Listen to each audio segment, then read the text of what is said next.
하나님의 은혜가 오늘 예배 드리신 여러분 모두에게 임하시길 원합니다.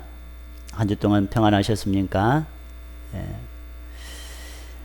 오늘 이사야 6장의 말씀으로 함께 하나님의 음성을 듣기를 원합니다. 이사야서는 1장에서 12장까지 남유다를 향한 하나님의 책망과 심판에 대한 경고 그리고 구원에 대한 약속을 이야기하고 있습니다. 그러는 가운데 오늘 6장에는 이사야의 소명을 이야기하고 있다는 것을 여러분 한 번 정도 들어보셨을 겁니다. 그런데 오늘 이사야의 소명을 통해서 이 소명장을 저희들이 보면서 우리 자신을 한번 살펴보기로 원합니다. 말씀으로 함께 들어가 보는데요. 먼저 이사야 6장 1절 말씀해 보시면은 우시야 왕이 죽던 해라는 말씀으로 시작합니다. 여러분 한번 곰곰이 생각해 보십시오. 우시야 왕이 죽던 해에 과연 어떤 일이 있었을까라는 거예요. 우시야 왕은 과연 어떤 인물이었을까? 여러분 역대하 26장 1절 이하에 보시면은 유다 왕 우시야에 대해서 잘 드러나 있습니다. 유다와의 10번째 왕으로서 16세에 왕위에 오릅니다. 그는 아버지 아마샤를 대신해서 왕위에 오르는데요. 52년 동안 그는 유다를 통솔합니다.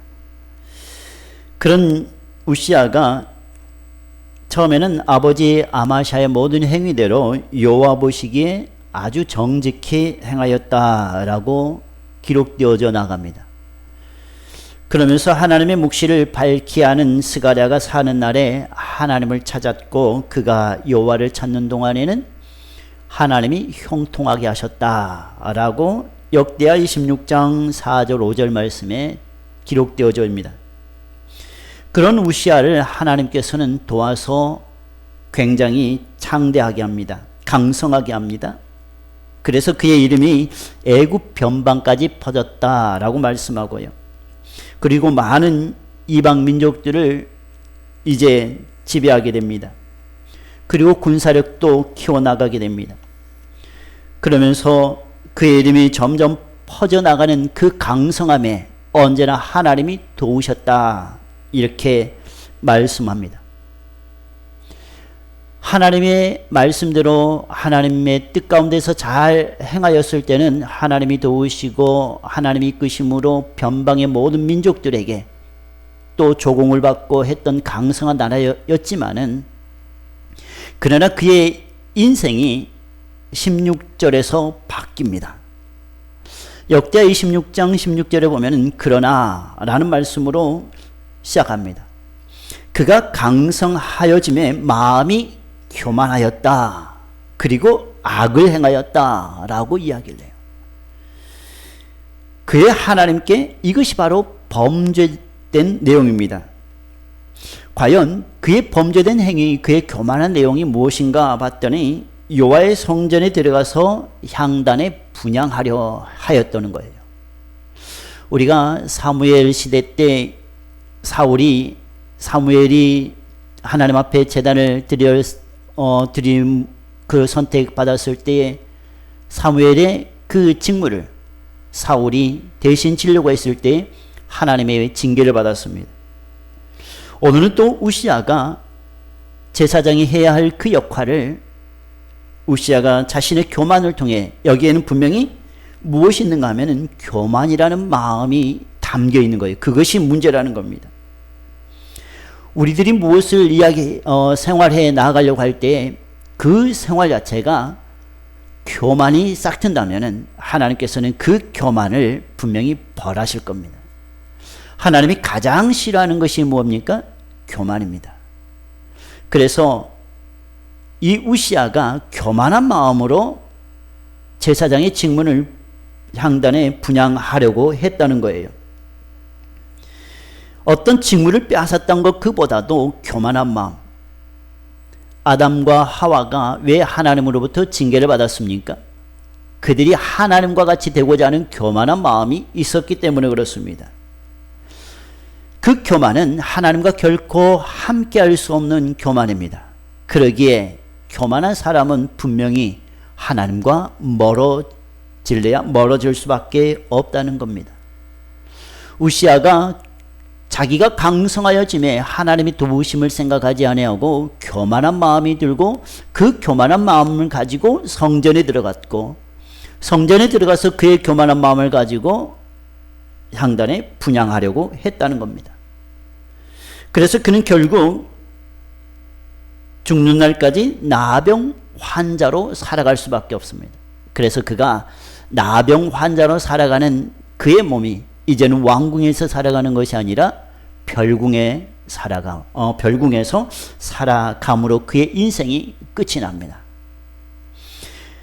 역대하 26장 22절에 이런 우시아의 남은 시종 행적은 아모스의 아들 이사야가 기록하였다라고 말씀합니다. 그래서 우시아의 행적은 이사야가 기록하였을 때 이사야가 우시아의 모든 내용들을 잘 알아가는데, 그때에 보십시오. 우시아 왕이 죽던 해에 이제 또 이사야가 하나님의 부르심을 받습니다. 중요한 겁니다. 성전에서 우시아가 그런 교만한 마음을 펼쳐갔었는데 하나님께서는 또 이사야를 만나실 때 그 성전의 모습을 통해서 만나 주십니다. 그래서 오늘 저희들이 한 가지 포인트는 성전을 통해서 하나님께서는 무엇을 우리들에게 말씀하시는가라는 겁니다. 6장 1절에 보니까 우시아 왕이 죽던 해에 내가 본즉, 여러분, 사람들의 인품은 무엇을 보느냐에서부터 갖춰진다 그럽니다. 우리의 자녀들은 부모에게서 무엇을 보고 자라느냐에 따라서 아이들의 성품이 부모를 닮아간다, 이렇게 이야기합니다. 자녀들은 무엇을 보고 자라갑니까? 이 보는 것이 굉장히 중요한데요. 그래서 때로는 바라봄의 법칙이라는 하나의 또 내용을 여러분 들어보셨을 거예요. 보는 것이 그만큼 중요하다는 내용입니다. 내가 본즉, 이사야는 무엇을 보았을까요? 그렇다면 이 말씀을 다시 한번 여러분에게 말씀드리면 하나님께서는 이사야에게 무엇을 보게 하셨을까요? 라는 겁니다. 하나님께서는 이사야에게 무엇을 보게 하셨을까? 라는 질문에 주께서 높이 들린 보좌에 앉으신 그 모습을 이사야에게 보게 하십니다. 또한 그 광경이 그의 옷자락은 성전에 가득하였다라고 이야기합니다. 여러분, 1절에 보시면은 그의 옷자락은 성전에 가득한 모습을 우리들에게 비춰줍니다. 그리고 또 3절에 보시면은 만군의 여호와여 그의 영광이 온 땅에 충만하도다. 그리고 또한 4절에 성전에 연기가 충만하다라고 말씀해요. 충만과 가득, 무엇이 충만하고 무엇이 가득하다는 겁니까? 그것은 바로 성전에 하나님의 영광이 가득하다는 거예요. 그것을 지금 이사야가 보고 있다는 겁니다. 우시아가 성전에 들어가서 교만한 마음으로 향단에 분향하려고 했던 그 배경이 이제는 성전의 그 취지를 하나님께서는 이사야를 통해서 다시 한번 말씀해 주고 있다는 거예요. 성전은 자신의 교만을 드러내는 것이 아니라 성전은 하나님의 영광을 드러내는 자리라는 겁니다. 성전에서 어떤 누구도, 교회에서 어떤 누구도 자신의 교만을 드러내는 것이 아니라 목회자든 어떤 직분을 가지고 있는 분들이든 성전은 내가 많이 알고 내가 많이 경험했고 이런 교만을 자랑하는 것이 아니라 언제나 거기에서는 하나님만 드러내는 자리, 이것이 바로 성전의 본 취지라고 할 수 있겠습니다. 그때 하나님의 영광이 가득함으로 우리들에게 비춰지는 겁니다. 또한 성전에 가득한 그 하나님, 스랍들이 모시고 섰는데 각기 6날개가 있는데 둘로는 무엇을 감쌉니까? 얼굴을 가립니다. 또한 그 둘로는 발을 가립니다. 그리고 그 둘로는 납니다. 얼굴을 가리고 발을 가리고 자신의 모든 것들을 다 가리는 것. 왜 그럴까요? 하나님의 영광 앞에 자신의 모든 것들은 부끄럽기 때문입니다. 자신의 모든 것들은 하나님의 영광 앞에 드러낼 수 없도록 너무나도 미천한 것이기 때문에 그렇습니다. 우리가 하나님을 뵙기를 원하지만은 우리의 무엇을 가려야 할까요? 주여 보기를 원합니다. 우리는 기도 가운데 그런 기도를 할 수 있습니다. 주여 하나님의 뜻 가운데 하나님 정말로 보기를 원합니다. 하나님 우리의 기도를 들어주셔서 하나님 말씀 속에서 우리에게 말씀하여 주셔서 우리는 충분히 그런 기도를 할 수 있습니다. 그러나 그 안에는 우리가 감춰야 할 것이 있습니다. 뭡니까? 스랍들이 날개로 얼굴을, 날개로 발을, 그들의 모든 수치심을 가질 때 우리가 주님을 보고자 하나 우리가 그냥 볼 수 있습니까? 하나님은 거룩하신 분인데 우리의 모든 수치를, 우리의 모든 죄악을 쉽게 우리가 드러낼 수 있겠습니까? 여러분, 우리가 하나님을 사랑한다고 할 때 그 사랑에는 아무런 그 가식이 없어야 합니다. 우리가 하나님을 의지한다고 할 때 그 의지에는 어떤 주변의 것들도 용납할 수 없습니다. 그러나 우리가 과연 그런 사람인가 라는 겁니다. 주님 한 분만으로 만족하는가? 이 안에는 우리가 얼마나 부끄러운 존재인가 라는 것들이 적나라하게 드러나지 않겠습니까? 우리의 모든 것들을 가려도 그 가림에는 부족할 겁니다. 스랍들이 자기들의 날개로 얼굴을 가리고 자기들의 날개로 또한 발을 가리는 그 많은 수치스러운 부분들. 그러나 그들이 하는 것이 있습니다. 거룩하다 만군의 여호와여, 하나님의 영광을 올려드리는가. 우리가 아무리 부끄러운 수치를 가지고 있지만은, 죄악을 가지고 있지만은, 그러나 우리가 할 수 있는 것은 하나님의 영광을 드러내는 것. 이것이 바로 우리가 성전에서 우리가 하나님을 믿는 자녀로서 할 수 있다는 겁니다. 하나님께서는 우시아가 성전에 행했던 그 일들을 이사야 선지자를 통해서 알게 하고, 또한 이사야 선지자는 하나님을 성전에서 만나면서 또한 성전의 그 의미를 우리들에게 알려주며, 신약에서는 성전을 여러 가지로 우리들에게 말씀하여 보여주고 있습니다. 여러분, 고린도전서 3장 16절에 보시면 이렇게 말씀합니다. 너희는 너희가 하나님의 성전인 것과 하나님의 성령이 너희 안에 계시는 것을 알지 못하느냐? 누구든지 하나님의 성전을 더럽히면 하나님이 그 사람을 멸하시리라. 하나님의 성전은 거룩하니 너희도 거룩하라 라는 겁니다. 누구든지 하나님의 성전을 더럽히면 하나님이 그 사람을 멸하시리라 라는 거예요. 그래서 우시아가 하나님의 성전을 교만함으로 더럽힙니다. 그래서 하나님이 우시아를 멸하신 겁니다. 그렇다면 하나님께서는 구약에서는 이 성전의 개념을 어떤 지성소, 성소라는 개념으로 성막 자체에서 가지고 말씀하시는데, 오늘날에는 예수님께서 우리들에게 새로운 것을 말씀해 줍니다. 여러분, 요한복음 2장 13절 이후에 유대인의 유월절이 가까울 때 예수님께서 예루살렘으로 올라가십니다. 그러나 그때 성전 안에서 소와 양과 비둘기 파는 사람들, 또 돈 바꾸는 사람들을 목격하시고 그들에게 채찍으로 대응하십니다. 그리고 여기서 모든 것들을 가져가라, 내 아버지의 집으로 장사하는 집을 만들지 말라 라는 거예요. 만민이 기도하는 집, 오직 아버지의 집을 예수님께서는 성전이라고 분명히 말씀하시는 거예요. 그때에 제자들이 성경 말씀의 주의전을 사모하는 열심히 나를 삼키리라 하는 이 말씀을 기억합니다.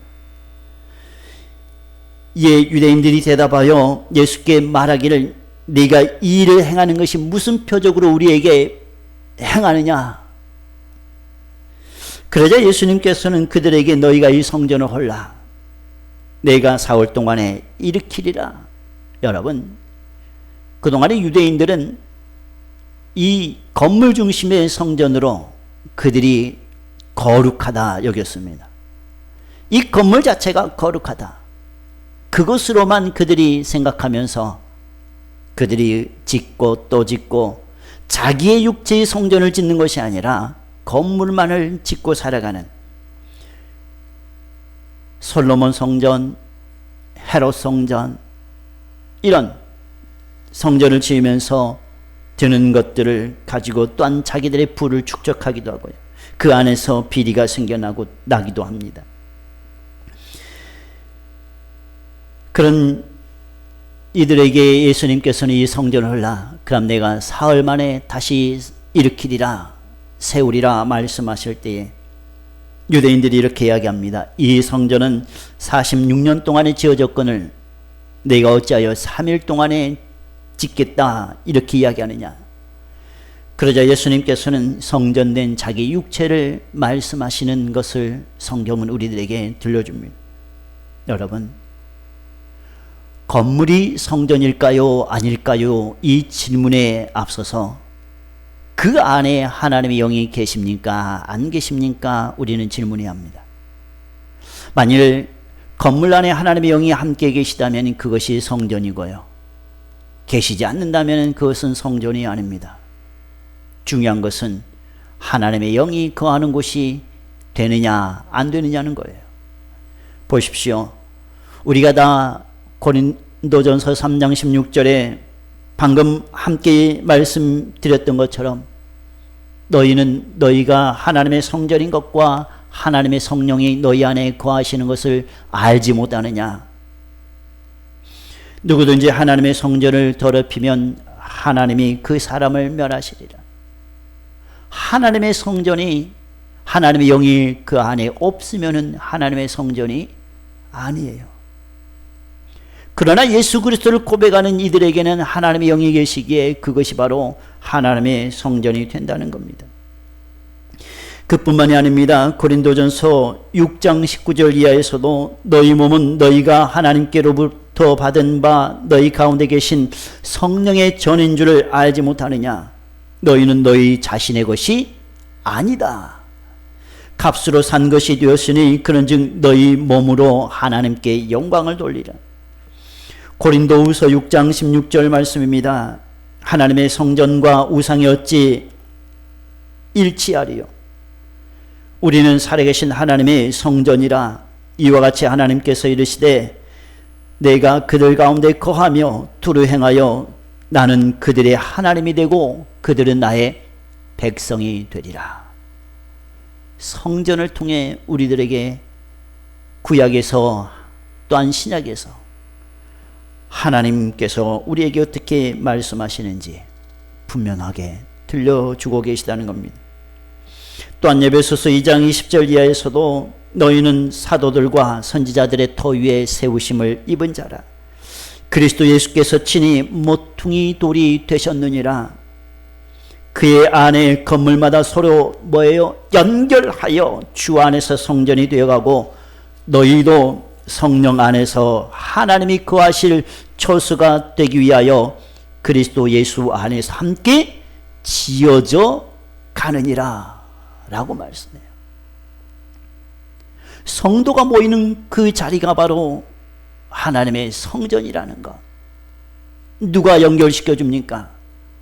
예수님이 연결시켜 줍니다. 이사야 선지자를 통해서 하나님께서 포기하시는 것, 성전 안에 하나님의 옷자락이 성전에 가득한 것과 만군의 여호와의 영광이 온 땅에 충만한 것과 또한 연기가 성전의 충만함과 그 충만을 통해서 성전의 그 의미를 하나님께서 우리들에게 알려주십니다. 진정한 성전이 무엇인지를, 진정한 성전을 우리들에게 알려주실 때에, 또한 이사야에게 알려줄 때에 이사야가 고백하는 내용이 있습니다. 보십시오. 5절입니다. 그때에 내가 말하되 화로다 나여 망하게 되었도다. 나는 입술이 부정한 사람이요 나는 입술이 부정한 백성 중에 거주하면서 만군의 여호와이신 왕을 배웠습니다. 여러분, 내가 하나님을 보았을 때에, 하나님을 보고 난 후에 이사야가 깨닫는 것이 있었습니다. 나는 뭡니까? 부정한 사람이다 라는 거예요.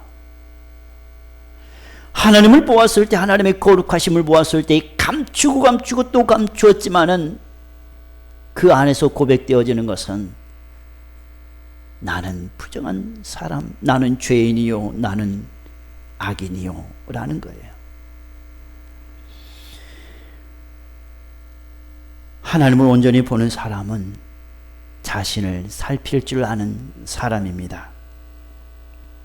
여러분, 우리가 하나님을 믿는다고 하면서 자신을 살피지 못하면 그 사람은 온전히 하나님을 바라보지 못하는 사람입니다. 출애굽기 19장에 보시면은 이스라엘 백성들이 시내 광야에서 진을 칩니다. 그때 하나님께서는 모세를 부르십니다. 시내산으로 모세는 올라가면서 하나님을 뵙니다. 그리고 하나님에게 말씀을 듣고 그 말씀을 이스라엘 백성들에게 선포합니다. 그리고 또 올라가고 선포하고, 그때 하나님께서는 또한 아론과 함께 올라오라고 합니다. 제사장들과 70인들은 떨어져 있으라고 그래요. 백성들이 밀려온다고 합니다. 여러분, 그때 하나님께서 말씀하시는 것이 있습니다. 여호와께서 모세에게 이르시되 내려가서 백성을 경고하라. 백성이 밀고 들어와 나 여호와에게로 와서 보려고 하다가 많이 죽을까 하노라. 하나님을 보면은 죽을까 하노라 말씀합니다. 여호와께서 그에게 이르시되 가라, 너는 내려가서 아론과 함께 올라오고 제사장들과 백성에게는 경계를 넘어 나 여호와에게로 올라오지 못하게 하라. 내가 그들을 칠까 하노라. 여러분이 하나님을 뵙는다고 할 때에 그 뵙는다는 것에는 분명히 무엇이 존재하는가 하면 두려움이 존재합니다. 요한일서 4장에 보면 하나님은 사랑의 하나님이시다 이렇게 이야기하십니다. 맞습니다. 하나님은 사랑의 하나님이십니다. 그러나 그 사랑이 우리에게 너무나도 크기에 때론 우리가 하나님을 뵈려고 할 때에 그 뵈는 것에는 두려움이 존재해요. 사사기 13장 22절에 삼손의 아버지 마노아가 여호와의 사자를 만납니다. 그런데 여호와의 사자를 만나고 나서 나중에 그것이 여호와의 사자인지 아닌지를 알게 되었을 때, 그분이 여호와의 사자인지 아닌지를 알게 되었을 때에 마노아는 이렇게 자신의 아내에게 고백합니다. 우리가 하나님을 보았으니 반드시 죽으리라. 구약에서 하나님을 뵙는다는 것은 죽음을 상징합니다. 두려움을 상징합니다. 그만큼 하나님의 권위가, 하나님의 능력이, 하나님의 거룩하심 너무나도 광대하시기 때문에 그렇습니다. 신과 사람, 여러분 비교가 되겠습니까? 신과 사람의 관계. 우리가 아무리 발버둥 쳐도 신의 존재 앞에는 어떤 누구도 힘을 쓸 수는 없습니다. 이것이 바로 구약에서 말씀하시는 내용이에요. 그런데 하나님의 형상을 입고 이 땅에 내려오신 예수 그리스도를 통해서 우리들에게 다시 한번 하나님을 만난 사람, 이제는 예수님을 만난 사람을 이야기합니다. 마태복음 9장에 보면은 침상에 누인 중풍병자를 사람들이 메고 왔을 때에 예수님께서 내 믿음이 너를 구원하였다 말씀하고 그 침상을 들고 갔을 때에 사람들은 예수님의 그 권능 앞에 두려워하여 라고 말씀합니다. 예수님을 보는 사람은 두려워 떠는 그 존재. 또한 누가복음 7장 16절에 과부의 아들을 살린 그 장면을 보고 예수님을 보고 두려워 떱니다. 심지어 제자들까지도 말입니다. 그뿐만이 아닙니다. 어떤 이들은 예수님의 그 권능 앞에 두려워 떠는 이들이 있는가 하면은 이사야처럼 자신의 부정함을, 자신의 죄인됨을 고백합니다. 누가복음 5장 말씀에 예수님께서 베드로를 만납니다. 베드로를 만났을 때에 예수님이 행하신 그 기적 앞에 베드로가 엄청난 물고기를 잡고 주여 나를 떠나소서 나는 뭐예요? 죄인이로소이다 고백해요. 나는 죄인이로소이다. 자신의 모습을 봅니다. 삭개오도 자기를 찾아온 예수님을 향해 자신의 모습을 봅니다. 내 소유의 절반을 가난한 자들에게 나눠주겠습니다. 그리고 만일 남의 것을 토색하는 일이 있었거든 내 배의 것들을 다 내 배로 갚겠습니다. 자신을 살펴요. 우리는 매스컴을 통해서 많은 사람들의 그 죄를 저지른 사람들의 모습을 봅니다. 그러면서 때로는 그 사람들을 손가락질하지 않습니까? 그러나 진정으로 그 사람을 볼 때에 주여 저 사람이나 저나 무슨 다를 바가 있겠습니까? 다른 사람의 모습을 보고 우리의 모습을 볼 때에 그 사람이 바로 그리스도인이라는 거예요. 그래야 깨어 있을 수 있다는 겁니다.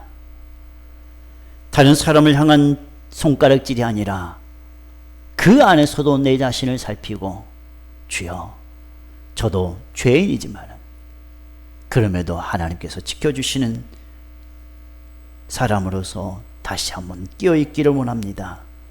우리의 것들을 살펴본다면 하나님께서는 분명히 그 사람을 사용하십니다.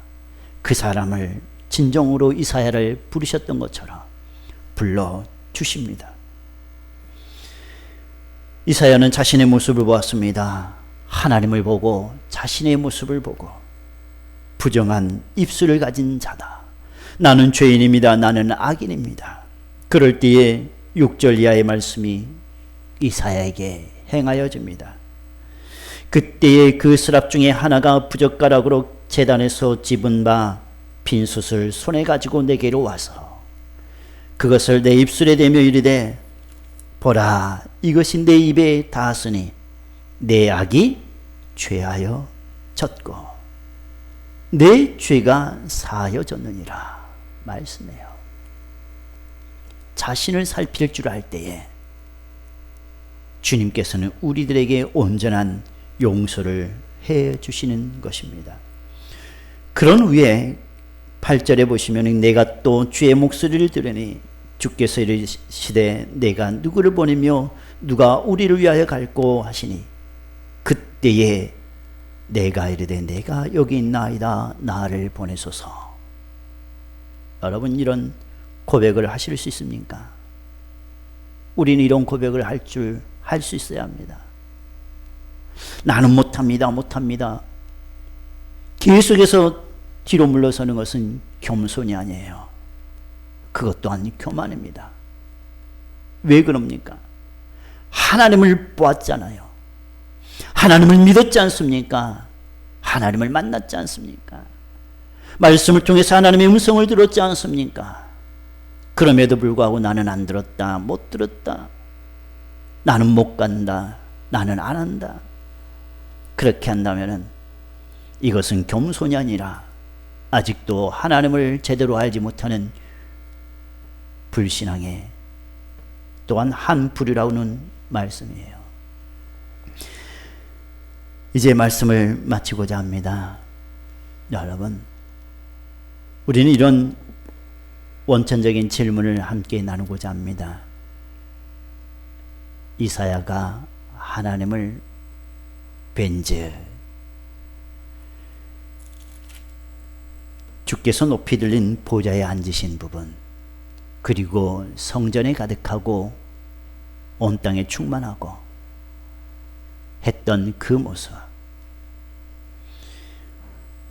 우리가 하나님을 볼 수 있어야 합니다. 이 본다는 의미가 시각적인 것으로 생각하지 않으셨으면 좋겠어요. 정말로 시각적으로 본다는 것은 어린아이들의 보는 거예요. 이제는 마음으로 보아야 합니다. 우리의 마음으로 하나님을 볼 수 있어야 합니다. 하나님의 말씀으로 하나님을 볼 수 있어야 합니다. 그런 하나님을 볼 때에 우리는 이제 우리 자신을 살피고, 그리고 그 안에서 하나님의 부르심에 귀를 기울이고, 내가 여기 있나이다, 나를 보내소서. 그리고 하나님의 말씀대로 행할 그릇이 준비되어 있어야 합니다. 그런 준비에 저와 여러분이 모두 함께 하시기를 주님의 이름으로 간절히 축원합니다. 아멘.